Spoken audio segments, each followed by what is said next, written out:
कोविड-19 इस सदी की एक ऐसी घटना जिसे किसी ने कभी ना ही सोचा होगा और ना ही कभी ऐसा कुछ देखा होगा। जब सारी दुनिया रुक चुकी थी, जब हम सब बिखर गए थे, तब बापूजी की ऑनलाइन सत्संगें ही थीं जिसने हम सबको जोड़े रखा था। कृष्ण की याद आना, कृष्ण का स्मरण होना, उन्हीं 10 मिनटों से हमारी 24 घंटों की सांसें चलती थीं। देते हो वो कृष्ण के नाते देते हो। हम सब पॉजिटिविटी में जीने की जी तोड़ कोशिश कर ही रहे थे, लेकिन हम सबों की लाइफ अचानक उस दिन नेगेटिव हो गई जब बापूजी की कोविड रिपोर्ट्स पॉजिटिव आ गईं। 31 जनवरी 2021 एक ऐसी शाम जो न कभी हम याद करना चाहते हैं और ना ही हम कभी भूल सकते हैं। जिस कोविड ने सारी दुनिया को बिखेर दिया था, इसी कोविड ने सारे भक्तों को एक कर दिया। अब सबका एक ही लक्ष्य, एक ही प्रार्थना, एक ही दुआ, एक ही इच्छा, एक ही अरमान कि बापूजी जल्द ही ठीक होकर फिर से सबके बीच आ जाएं। कोविड कुदरत का कुछ ऐसा खेल था जब ना कोई बापूजी से मिल सकता, ना उनके पास बैठ सकता, ना कोई अपनी आंखों से ये देख सकता कि बापूजी किस हाल में हैं। ये जंग बापूजी केवल अकेले ही लड़ रहे कृष्ण थे। कृपा का अनुभव करना जीवन की हर स्थिति सिखाती है। मैं भी इस समय कृष्ण कृपा का बहुत अनुभव कर रहा हूँ, क्योंकि कृष्ण बहुत दयालु है। कृष्ण से बढ़ के कोई दयालु नहीं है। इस समय देखो, मेरे साथ सिर्फ और सिर्फ मेरे गुरु और कृष्ण है, और वही साथ होते हैं। बाकी सब बाहर है। एक तरफ मंदिरों में अखंड कीर्तन, घरों में अखंड जाप, शहरों में सामूहिक हवन और दिलों में अखंड प्रार्थनाएं हो रही थीं, और दूसरी तरफ हॉस्पिटल में धीरे धीरे रिपोर्ट्स में सुधार आ रहा था। सबों के दिलों में एक तसल्ली और उम्मीद थी कि बस अब बापूजी जल्द ही हमारे बीच होंगे। लेकिन अचानक एक बुरी खबर ने सबों को तोड़ के रख दिया। रिपोर्ट्स के आंकड़े कुछ ऐसे बदल गए और बहुत इमरजेंसी में बापूजी को आईसीयू में शिफ्ट कर दिया गया, जहां आईसीयू की खबर ने सबों को शॉक कर दिया था, जहां सब अपने आप को बहुत बेबस और लाचार महसूस करने लगे, जहां सिर्फ सांसें चल रही थीं, लेकिन जिंदगी की धड़कन मानो थम सी गई, जहां हर जगह शोक छाया हुआ था, वहां बापूजी अब भी जिंदगी का साथ बड़े धैर्य और विश्वास से निभा रहे थे। हरि बोल। Thank you Krishna, thank you Krishna. जय भक्तिपाद, जय प्रभुपाद, गौनिताय, राधा वृंदावन चलो की जय। उस वक्त शायद होने वाला तो कुछ और ही था, लेकिन बापूजी के अटल इरादों ने वक्त के फैसले को बदल दिया और कृष्ण कृपा से बापूजी ये जंग जीतकर कुछ ही दिनों में हमारे पास लौट आए।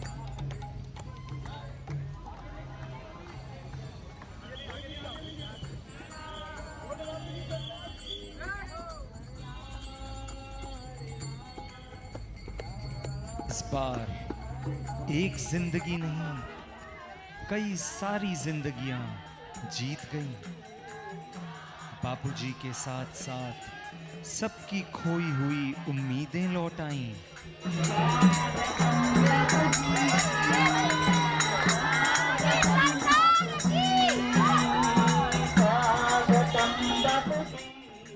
सबके चेहरों पे फिर से वो खोई हुई मुस्कान लौट आई।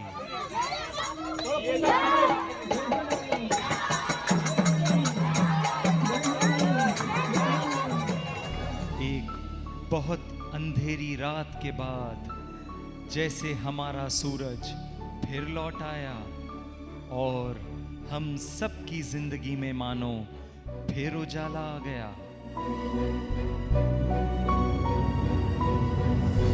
सेहत तो पहले से अच्छी हो रही थी, लेकिन अब भी मंदिर सूने थे, दीवारें अभी भी रो रही थीं, सत्संग की वो बुलंद आवाज अब भी कहीं खोई हुई थी।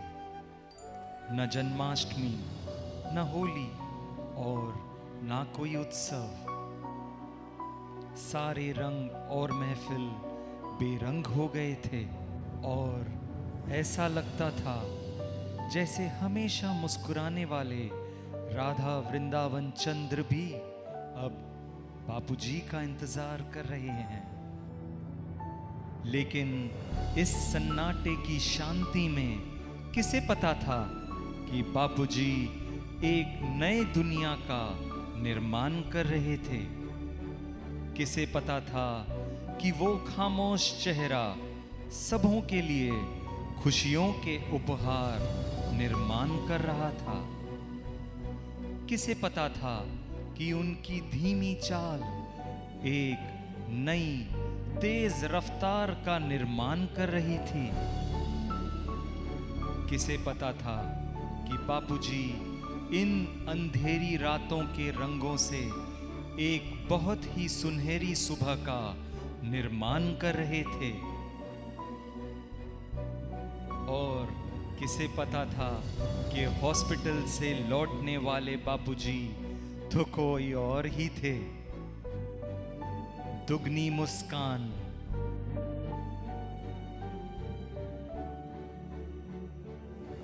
दुगना जुनून,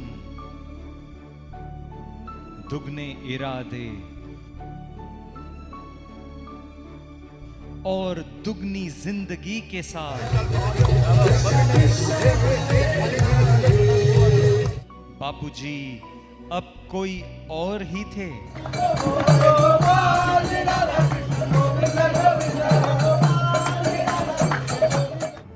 और उनका ये नया रूप मानो उनका एक पुनर्जन्म था।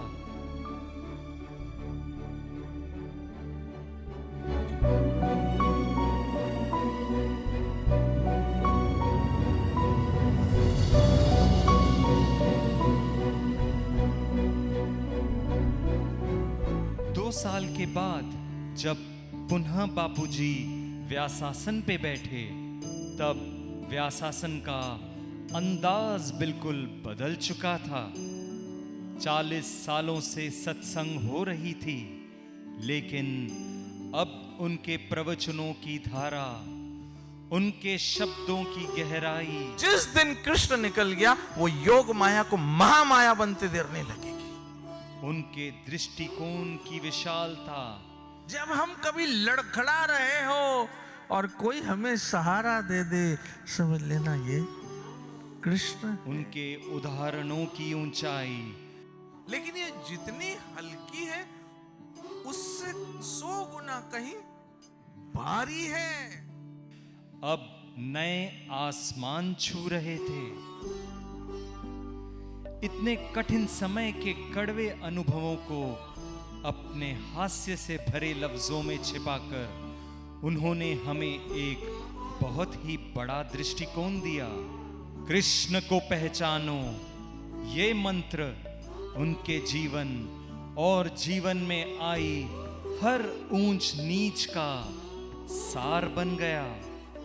अब सत्संग केवल 1 घंटा व्यासासन पर नहीं, बल्कि पूरा दिन होने लगी। अब समय और सत्संग का कोई संबंध नहीं रहा।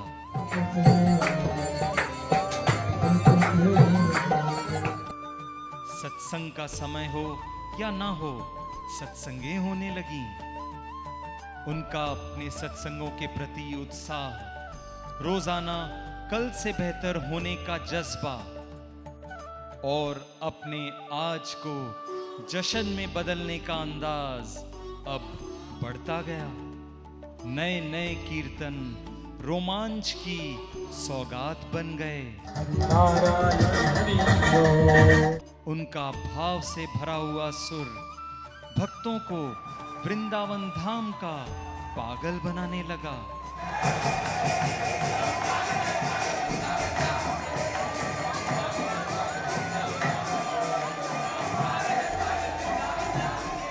और मुरली वाले के प्रति उनके प्रेम के प्रभाव से सारे भक्त जोगन बन के झूम उठे।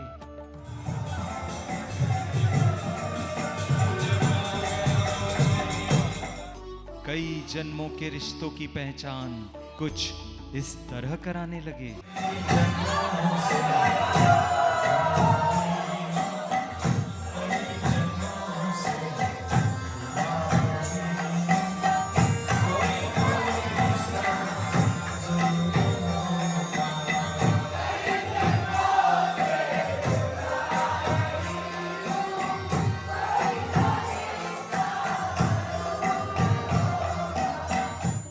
अब जब वो पुनः व्यासासन पर बैठे तो सिर्फ सत्संग नहीं कर रहे हैं, वो अब सिर्फ बोलते नहीं हैं, उम्मीदें बांटते हैं। तुलसी के राधा मैं यही दे सकता हूँ। वो अब सिर्फ हंसते नहीं हैं, जिंदगियां देते हैं।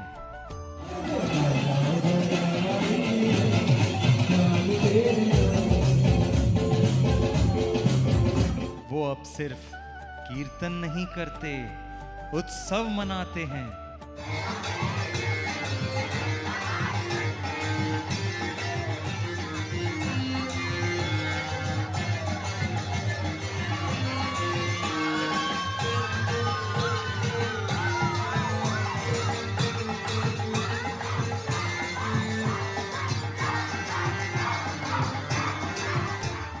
वो अब सिर्फ व्यासासन पर नहीं बैठते हैं, वो अपने श्रोताओं के दिल में राज करते हैं।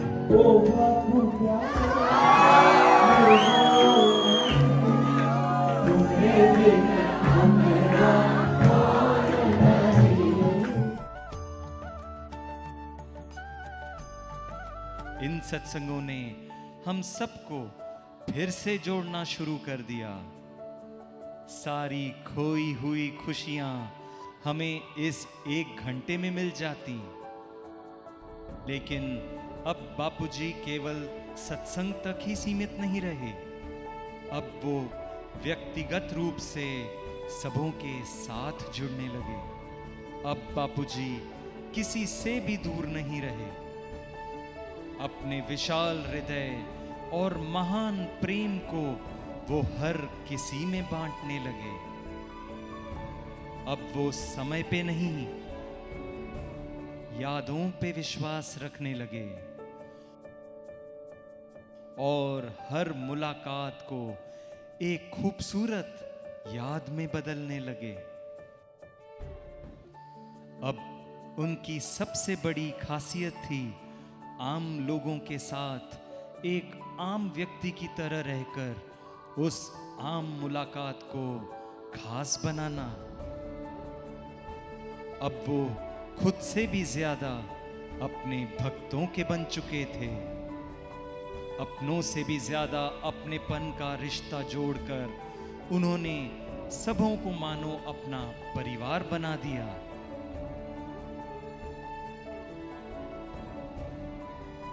और अब उनका परिवार असंख्य है और उनका घर पूरा आसमान है।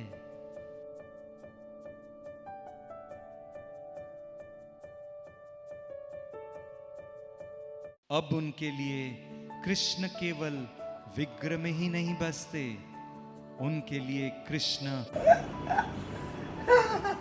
हर उस आंख में है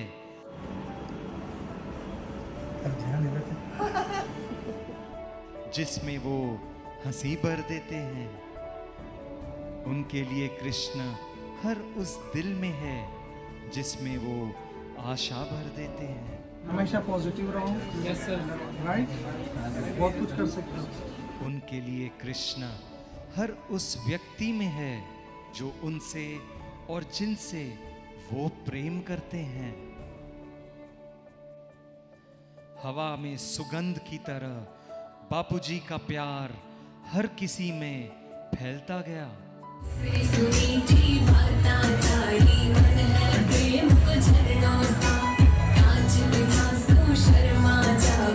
और हर कोई अपने आप को इस प्रेम में लिपटा हुआ महसूस करने लगा। इस प्रेम के एहसास में अपनेपन और मेरेपन से सभी भक्त बापूजी के साथ सांसों की तरह जुड़ने लगे।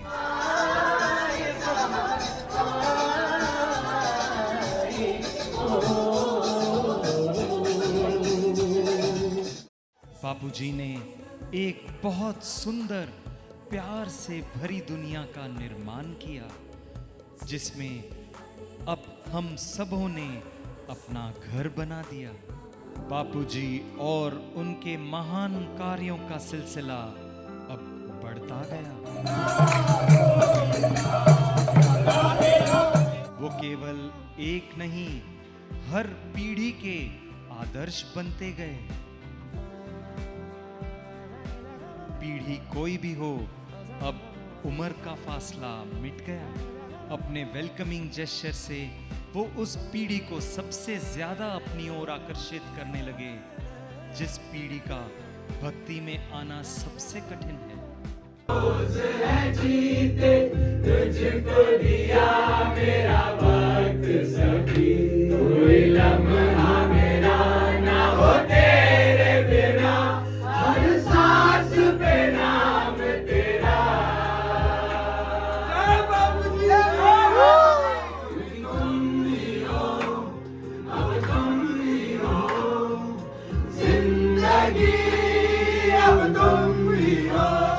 इस जवान पीढ़ी को किसी बात के लिए मना नहीं करना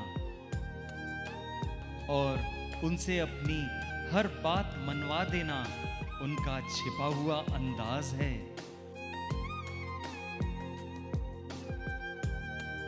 और इस अंदाज से उन्होंने अपनी जगह उन जिंदगियों में बना दी जिनके लिए जिंदगी केवल एक मजाक थी। जो पीढ़ी जीवन के हर रिश्ते से दूर भागती, वो बापूजी के साथ एक अनोखा रिश्ता जोड़कर अपनी जिंदगी संवारने लगी। बापू ने मेरे वास्ते क्या कुछ नहीं किया, बापू ने मेरे वास्ते क्या कुछ नहीं किया, 100 बार शुक्रिया, 100 बार शुक्रिया। खुद माँ बाप बनकर इन बच्चों के जीवन को बापूजी ने अपने हाथों में ले लिया और युवा अवस्था के इन नन्हे पौधों पर अपने निस्वार्थ प्रेम की बारिश बरसाते रहे।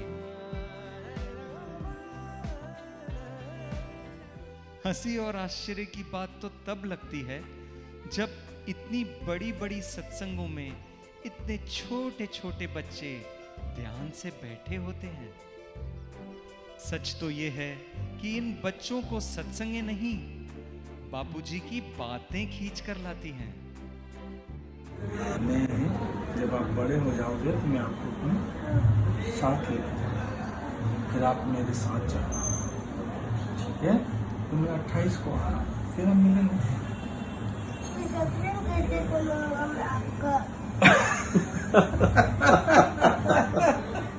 या तो ये कोई जादू है या कोई करिश्मा।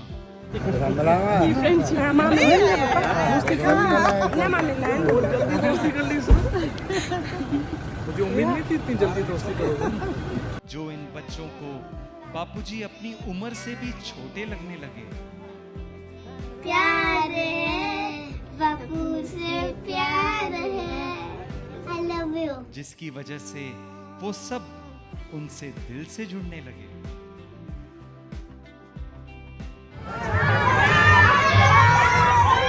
बोल बापूजी सरकार की। अब कुछ अलग ही होने लगा।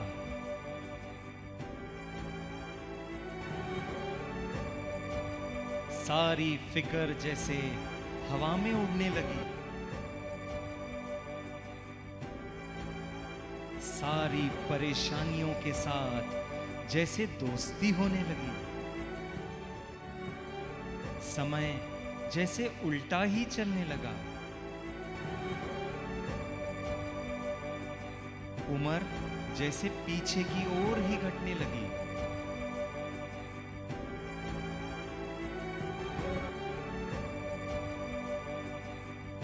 जिंदगी और जिंदगी के मायने अब बापूजी के लिए बहुत विशाल होने लगे।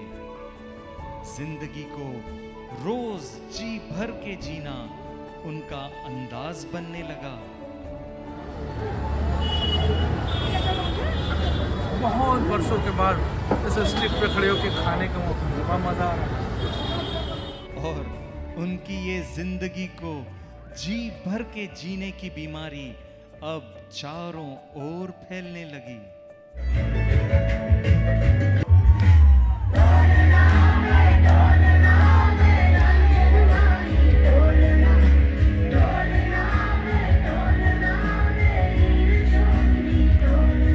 जो उनके संपर्क में आता वो बदल जाता।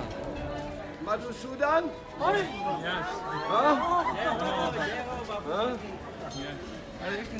बहुत सुंदर हरिकथा। हरे कृष्णा। उनका कोई कॉम्पिटिटर नहीं, वो रोज खुद ही को हराने लगे और रोजाना खुद ही से आगे बढ़ने लगे। अब त्योहार नहीं मनता है, अब उत्सव होते हैं। अब महा उत्सव मनाए जाते हैं।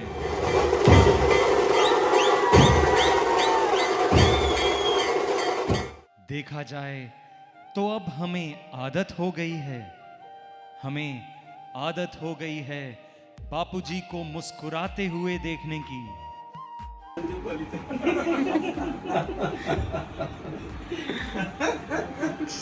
हमें आदत हो गई है बापूजी को मस्ती में देखने की।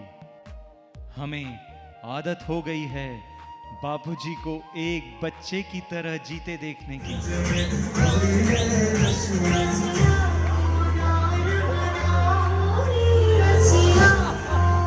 हमें आदत हो गई है हर खुशी को बापूजी के साथ दुगना करके मनाने की।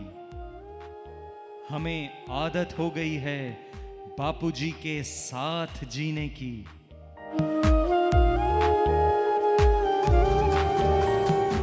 कृष्ण के इस अद्भुत चमत्कार का और बापूजी के इस नए रूप का हम सभी भक्त तहे दिल से स्वागत करते हैं।